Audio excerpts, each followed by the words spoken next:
There's something different about being the new kid. Not just the unfamiliar faces or the lunchroom guessing games, but the feeling of walking into a room where no one knows your story and you're not sure they'll believe it even if you tell it.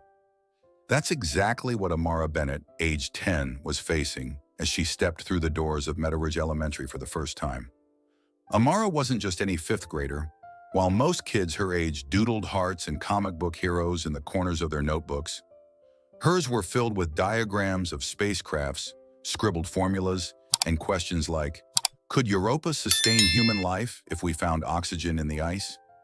Her bedroom ceiling was dotted with glow-in-the-dark constellations, and her favorite pastime was watching NASA live streams beside her mom, Dr. Simone Bennett, a propulsion systems engineer on the Artemis lunar mission. To Amara, space wasn't a fantasy, it was the family business. But she'd learned over time to be careful when talking about it. In past schools, when she spoke excitedly about ion engines or lunar orbits, she got labeled as weird.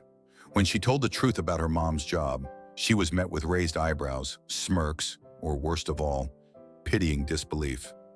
So this time, at this new school, Amara kept her passions quiet until the moment her teacher, Ms. Randall, asked the class to share something about their family. Amara hesitated, then decided to tell the truth. With quiet pride, she said, "My mom works at NASA. She's helping build the rockets that are going to the moon." The room froze for a moment.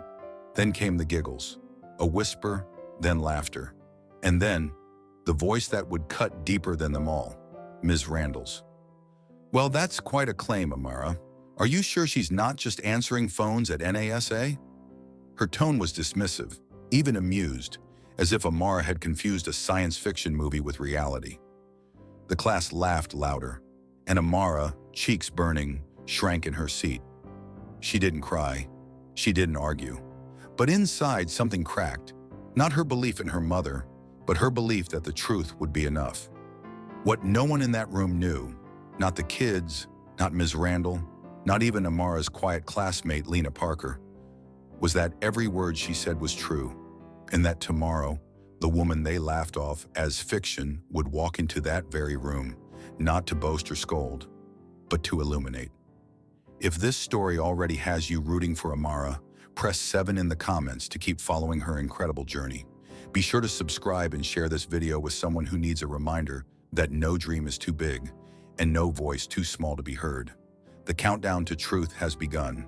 And Amara, she's just getting started. The laughter didn't end when class moved on. It followed Amara Bennett through the hallways, to the lunchroom, and into her quiet walk home. At just 10 years old, Amara had learned a lesson many black girls are forced to understand far too early. Sometimes telling the truth isn't enough when people have already decided not to believe you. After Miss Randall's dismissive remark during Getting to Know You Day, the snickers turned into side glances. Her classmates repeated the teacher's words with cruel exaggeration. "So your mom's basically a janitor at NASA, right?" She probably meant Netflix, not NASA. And while some said it to be funny, others repeated it because they genuinely believed it. After all, what kind of fifth grader's mom really works on rockets? Amara didn't fight back. She didn't correct them. She simply went quiet. She stopped raising her hand in science class, even though it had once been her favorite subject. She stopped doodling planets and propulsion systems in the corners of her worksheets. The girl who once carried a telescope app on her tablet and stargazed from her bedroom window now kept her eyes down, hoping not to be noticed. Even her new friend Lena Parker, the girl who had shared her lunch on Amara's first day, didn't know what to say. She liked Amara. She thought she was smart and kind. But even Lena hadn't fully believed the NASA story, not after Miss Randall's reaction. "Why would a real scientist's daughter be here?" one kid asked. And while Lena didn't agree with the teasing, she also didn't speak up. That silence was loudest of all. At home, Amara tried to act like nothing had happened. But her mother, Dr. Simone Bennett, noticed. The quiet dinners, the way her daughter no longer recited facts about Mars between bites of spaghetti, the telescope untouched by the window. Something was wrong and Simone could feel it. When she gently asked Amara what had happened, the dam finally broke. Tears welled in Amara's eyes as she whispered, "They laughed at me, Mom. They said you're not real." Simone listened without interruption. She didn't rush to comfort. She let her daughter finish. And when Amara finally looked up, ashamed and confused, Simone leaned in, smiled gently and said, "Good. That means tomorrow is going to be unforgettable." Unbeknownst to Amara, Simone had already been invited by Principal Harding to speak at the school's annual STEM Discovery Day. She had planned to keep it simple, a presentation for the older students, maybe a slideshow and a question and answer session. But now this wasn't just a visit. This was a mission. The truth didn't need defending. It just needed a stage. That evening, the sun dipped low behind the rooftops of Meadow casting a golden haze across the Bennett's modest living room. The walls were lined with framed photos of space shuttle launches, certificates, and childhood drawings of planets and stars. But the room, usually filled with discussion and laughter, felt heavy with silence. Amara sat curled on the corner of the couch, her backpack still clutched in her lap, untouched since coming home. Her mother, Dr. Simone Bennett, worked quietly in the kitchen, her fingers expertly chopping vegetables for dinner, though her eyes often flicked toward her daughter. She didn't need to ask what was wrong. She already knew. Simone had seen this shift before, in other children, in classrooms she had visited, even in her own life as a young Black woman, stepping into rooms where her brilliance was questioned before she ever spoke. But this time, it was her daughter. "Amara," Simone said softly, sliding a plate onto the table. "Want to tell me what's on your mind?" Amara didn't respond at first. Her shoulders tensed. She kept her eyes on the zipper of her backpack, running her finger back and forth along the seam. For a long moment, the only sound was the ticking of the kitchen clock. Finally, she whispered, "They laughed at me." Simone sat down, her voice steady. "Who did?" "Everyone," Amara said, her voice cracking. "When I told them about you, about NASA, Ms. Randall, she laughed too. She said you probably just answer phones." Simone's jaw clenched ever so slightly, but she didn't interrupt. "They think I made it up. Now everyone thinks I'm a liar. Even Lena didn't say anything. And I didn't know what to do. I just wanted to disappear." Her words fell like pebbles into a still pond, quiet but far-reaching. Simone reached across the table, gently taking her daughter's hand. "Amara, listen to me," she said, her voice calm but full of gravity. "Some people are more comfortable shrinking others than expanding their own understanding of the world. But what you told them wasn't just the truth. It was something they couldn't yet imagine." Amara blinked at her, confused. "You told them a Black woman helped send rockets to the moon," Simone said. "And instead of asking how, they laughed, because it was easier than believing." Amara's lip quivered. "So what do I do now?"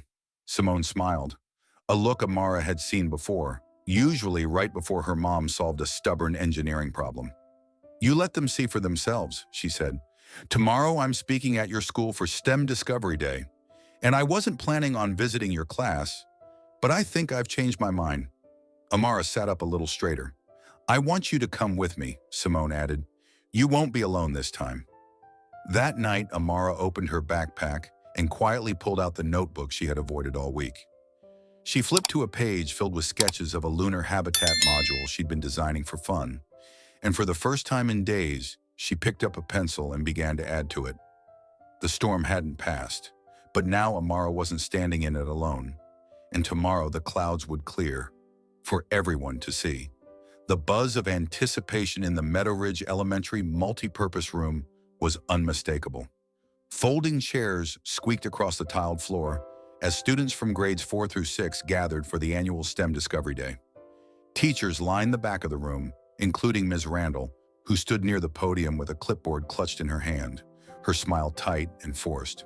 She knew a guest speaker was scheduled for that morning, something arranged by Principal Harding weeks in advance. But she had no idea just how consequential the next few minutes would be. Amara Bennett sat near the back of the room, her hands folded in her lap, trying not to shake. She hadn't told anyone what was coming, not Lena, not her classmates, not even Ms. Randall. She wasn't sure they deserved the warning. The lights dimmed slightly, and the principal stepped to the microphone. "Today," he announced, "we're honored to welcome a leader in aerospace science, an advocate for girls in STEM, and someone playing a direct role in humanity's return to the moon through NASA's Artemis program. Ms. Randall's eyebrows rose. Please welcome, Dr. Simone Bennett. The doors at the side of the room swung open, and for a moment, the space held its breath. Dr. Bennett strode in wearing a tailored gray blazer with a NASA patch stitched neatly on the shoulder. Her heels clicked confidently across the floor. Her posture was upright, her gaze forward. She walked with the grace of someone used to commanding rooms filled with engineers and scientists, and now students. The crowd applauded politely at first, then more enthusiastically. Whispers rippled through the room. Wait, Bennett? Isn't that Amara's mom? Amara felt a shift all around her, eyes turning, minds racing to reconcile the truth now walking before them. She sat up a little taller, pride rising like warmth through her chest. Simone took the microphone with a nod. Thank you for having me, she said. I'm here today not just as a scientist or as someone who designed spacecraft, but as a mother of a brilliant little girl in this very room. The silence turned electric.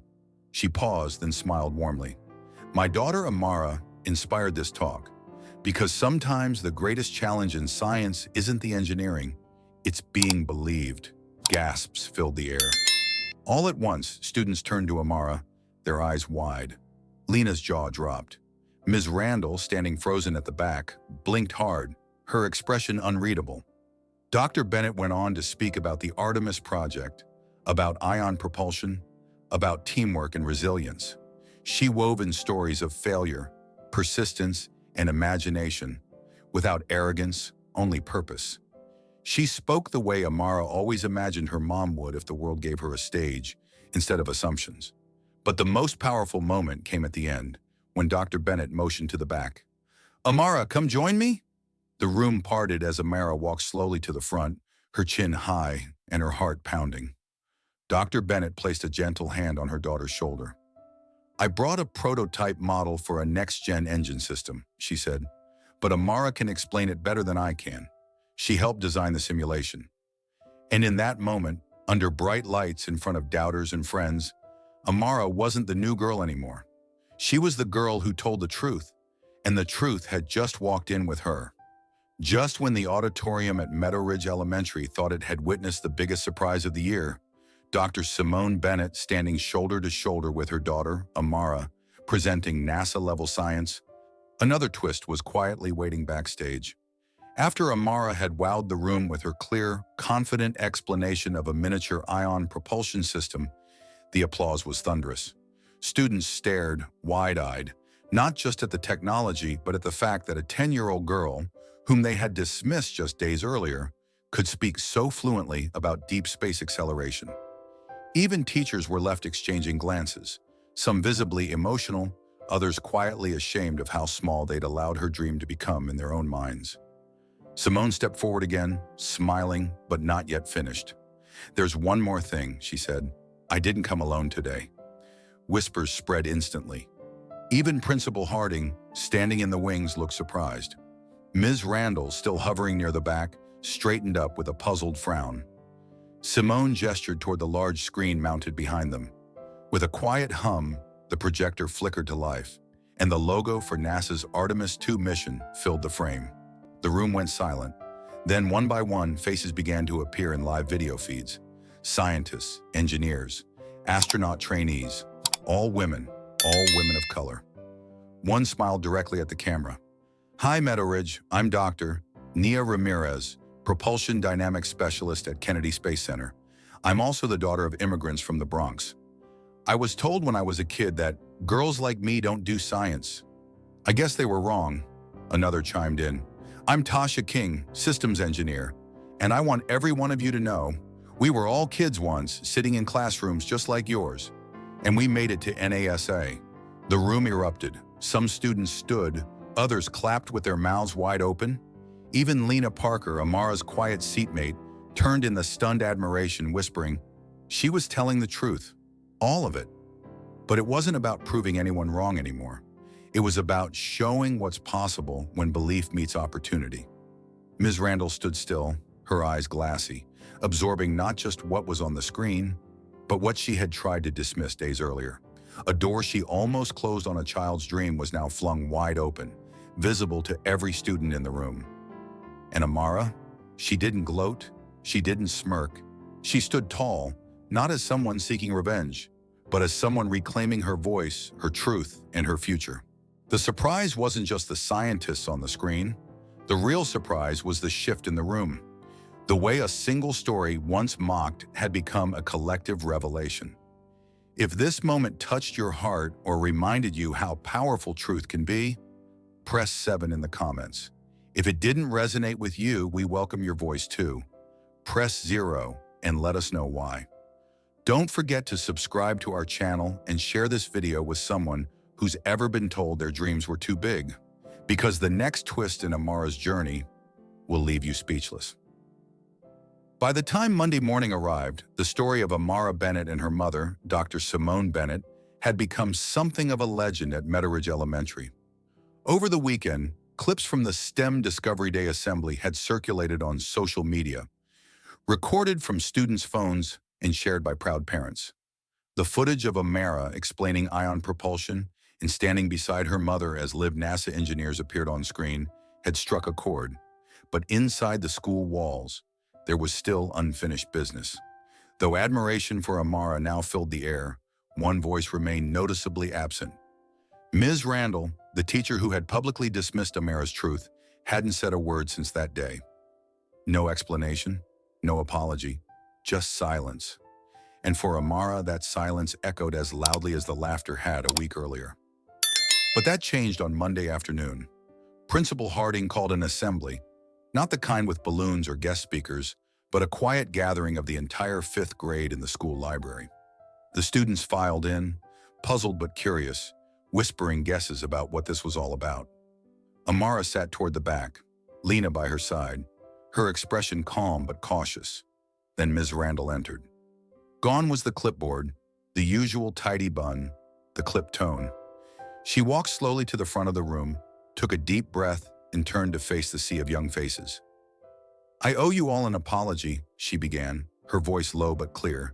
"But most of all, I owe one to Amara." All eyes turned. "I made a mistake," she continued. "When Amara told us the truth about her mother, I didn't believe her. I dismissed her in front of all of you. I laughed, not because what she said was funny, but because I was afraid of being wrong." She paused, scanning the room. "I've spent my whole life loving science, but somewhere along the way I started deciding who was allowed to speak it. That's not science. That's fear." A stunned silence followed. Even the teachers in the back seemed caught off guard. Ms. Randall turned to Amara directly. "You didn't just tell the truth, Amara. You taught me something. You reminded me what science is supposed to be about. Possibility, not assumption.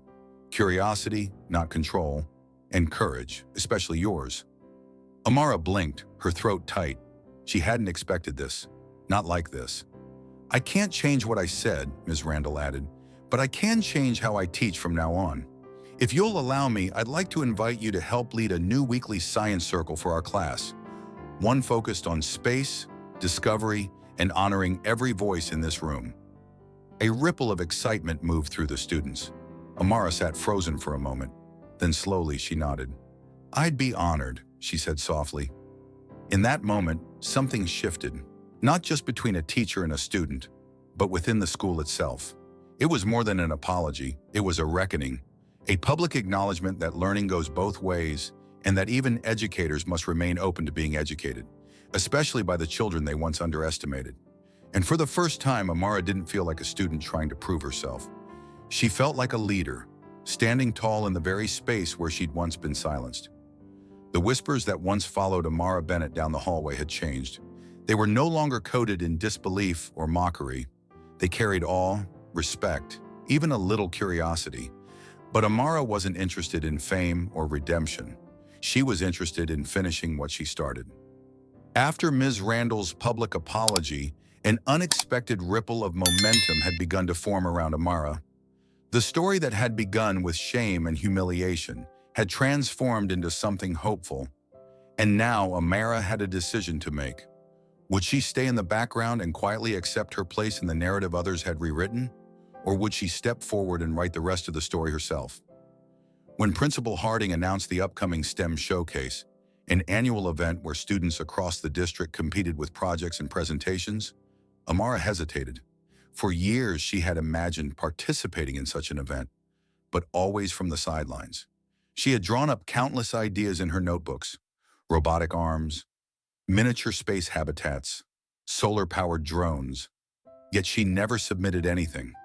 Not because she wasn't ready, but because she feared no one would believe she was. This time was different. With quiet determination, Amara signed up. She chose a topic close to her heart: ion propulsion systems, the very field her mother worked in. Over the next 2 weeks, she poured her heart into her project, building a detailed model, crafting a digital simulation, and rehearsing a 3-minute presentation that broke down the complex technology into terms any fifth grader could understand. On the day of the showcase, the Meadow Ridge gym was buzzing with excitement. Trifold posters, blinking lights, and colorful displays filled every corner. But it was Amara's booth that drew the largest crowd. She stood in front of her project with confidence, wearing a navy blue blazer and a lanyard with her name printed in bold letters.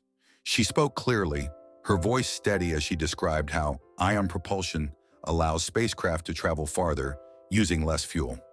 She answered questions from judges, other students, even adults, with ease and clarity. By the time the awards ceremony began, people were already whispering her name. And first place for the elementary division, the announcer declared, goes to Amara Bennett for her presentation on ion propulsion. The room erupted in cheers, but Amara didn't beam with pride or gloat. She walked to the stage with quiet grace, accepted her ribbon and certificate, and turned to face her classmates, not as someone trying to earn their approval, but as someone who had earned her own. That night, she and her mother sat on the porch, watching the stars. "I'm proud of you," Simone said. "I'm proud of me too," Amara replied. In the days that followed, Amara helped Ms. Randall launch the school's first Girls in STEM Circle, where she and other students would lead weekly experiments, discussions, and projects. Students from other grades began asking questions about space. Some even said they wanted to be like her. Amara didn't want to be the girl who proved people wrong. She wanted to be the girl who made people believe in science, in possibility, and in themselves. And now, as her voice carried beyond the classroom, beyond her school, into a world once too afraid to dream big, Amara no longer walked in silence. She walked in spotlight, not for the attention, but to light the way for others. A week after the STEM showcase, as the applause and ribbons began to fade into memory, something extraordinary happened. It started with a single email, buried in the school's inbox under a subject line that simply read, "NASA Outreach Inquiry. Attention, Amara Bennett." At first, the office secretary assumed it was a prank, but upon closer inspection, the sender's address bore the unmistakable domain at nasa.gov. The message was short, formal, and breathtaking in its implications. NASA's Education and Public Engagement Division had seen the footage of Amara's presentation, footage that had spread across social media, uploaded by parents, teachers, and even the district's media team. The agency was inviting Amara and her mother, Dr. Simone Bennett, for a special private tour of the Kennedy Space Center in Florida and to attend a closed-door roundtable discussion with female scientists working on the Artemis program. When Amara read the message, she didn't speak for a moment. She just stared at the screen, wide-eyed, as if the words might disappear if she blinked too fast. They saw me," she whispered. Simone wrapped her arm around her daughter, tears glistening in her eyes. "Of course they did," she said. "They've been waiting for a girl just like you." Days later, the two were on a flight to Florida, Amara's sketchbook tucked tightly into her backpack, now filled with new designs and questions she hoped to ask real engineers. She didn't know what to expect, but she knew something big was about to happen. At the Kennedy Space Center, Amara was met by a group of women in flight suits and lab coats. They didn't talk down to her. They didn't pat her on the head. They shook her hand, looked her in the eye, and treated her like one of their own. "You're already thinking like an engineer," one of them told her after she explained her propulsion model from the showcase. In a quiet moment, Amara stood beside a full-scale replica of the Orion spacecraft, running her fingers along the cool metal. She looked up at her mother, then back at the craft. "Do you think I'll ever be part of something like this?" Simone knelt beside her. "I think you already are." But NASA had one more surprise. During a small ceremony in a conference room overlooking the launch pad, a director from the Artemis program handed Amara a white envelope. Inside was a personalized NASA mission patch, embroidered with her name and a single word beneath it: "Future Candidate." Amara gasped. "Is this real?" The director smiled. "Very real. It doesn't mean you're on a mission yet, but it means we see something in you, and we want to see where you'll take it."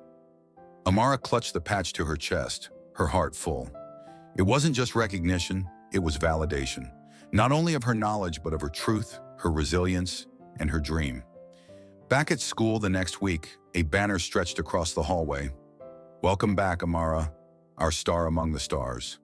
Students crowded around her with questions. Teachers asked her to visit other classrooms. Even the superintendent stopped by to shake her hand. But Amara didn't boast. She didn't grandstand.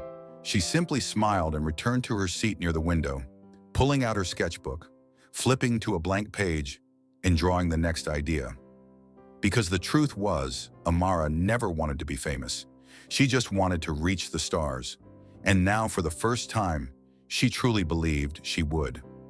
Back at Meadowridge Elementary, the echoes of Amara Bennett's journey could still be felt in every corner of the building. The school that once struggled to see her had now become a place where believing in the impossible had become part of the curriculum. Teachers spoke her name with pride, not pity. Her classmates no longer whispered behind her back. They now asked for her help with science projects and listened intently when she spoke about Mars missions and black hole theory. But for Amara, the greatest reward wasn't recognition or awards. It was something deeper, knowing that she no longer had to make herself smaller to fit inside someone else's limited imagination. She had told the truth from the beginning, and when the world tried to laugh her out of it, she stood taller. She hadn't just reclaimed her voice, she had reshaped the conversation. The once dismissive Ms. Randall was now an outspoken advocate for diversity in STEM. With Amara's guidance, she helped launch the Girls in Space mentorship program, inviting speakers from local universities, hosting telescope nights, and encouraging students to lead their own science explorations. What began as a correction became a commitment. A mural was painted on the outer wall of the science wing. It showed a young girl, her hands stretched toward the stars, a trail of constellations following her fingertips. Beneath it were the words Amara had once whispered only to herself. "The universe doesn't care who you are. It only asks what you're willing to reach for." It was a tribute not just to Amara, but to every child who had ever been told they were too small, too different, too ambitious. At home, Amara's sketchbook grew thicker. Her questions grew bolder, her dreams bigger, but her heart remained the same, humble, hungry to learn, and ready to help others believe. Because long before she set foot in a NASA lab or stood on a launch pad, Amara had already achieved something extraordinary. She had looked up, held her ground, and reached for something greater. And in doing so, she had touched the stars before ever leaving Earth. Some stories come along that don't just move us, they quietly hold up a mirror to our own lives. The story of Amara Bennett, a 10-year-old girl who stood tall in the face of doubt, is one of those stories. It reminds us, especially those of us in our later years, that while the world changes, the values that carry us through it remain the same: truth, dignity, courage, and compassion. Amara's experience may have taken place in a classroom, but the lesson reaches far beyond school walls. When she shared that her mother worked at NASA and was met with ridicule instead of belief, many of us felt the sting of familiarity. Perhaps we were once in her shoes, dismissed, ignored, or doubted, not because we were wrong, but because someone else couldn't see beyond their own limits. And perhaps we've also had moments when we, like Amara, had to make the difficult choice: to stay silent or to hold fast to what we knew was true. For those of us who've lived through decades of change, cultural shifts, movements for civil rights, struggles for equality in education and the workplace. We recognize that Amara's story is both new and old. It's new in the way a child of today must still defend her dreams. It's old in the way so many of us have carried those same battles in quieter, harder times. But what makes Amara's story powerful isn't just her endurance. It's what happened next. Her mother, Dr. Simone Bennett, didn't storm the school in anger. She showed up with truth, grace, and brilliance. She turned a moment of humiliation into a moment of transformation. And in doing so, she taught not just the children, but the adults too, that leadership doesn't always look like confrontation. Sometimes it looks like presence, patience, and purpose. It's a reminder that we too can still lead in this way. Whether as grandparents, mentors, neighbors, or lifelong friends, we hold reservoirs of wisdom that the next generation desperately needs. We know what it means to wait, to persevere, to forgive, and to rise again. Not for applause, but because it's what we were raised to do. Amara didn't seek the spotlight, but once it found her, she used it not for attention, but to bring others with her. She shared her knowledge, lifted up her classmates, and helped launch a science circle that would benefit everyone, including the very teacher who once doubted her. And isn't that the mark of a true leader? Not just one who overcomes, but one who uplifts?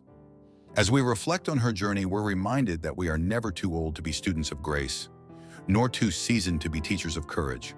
We are part of the continuum, where every quiet word of encouragement, every story we share, every lesson we pass down becomes a legacy that extends far beyond us. So let Amara's story renew something in you. Let it stir the part of you that still hopes, still believes, and still wants to help shape the world for the better. Because the truth is, the stars we reach for today are often lit by the hands that came before us, and your light still matters. If this story touched your heart or reminded you of your own journey, press 7 in the comments to let us know you're still standing tall. Don't forget to subscribe and share this video with someone who needs a reminder that it's never too late to shine. Stay with us for more real stories, because no matter your age, your story isn't over. It's just getting brighter.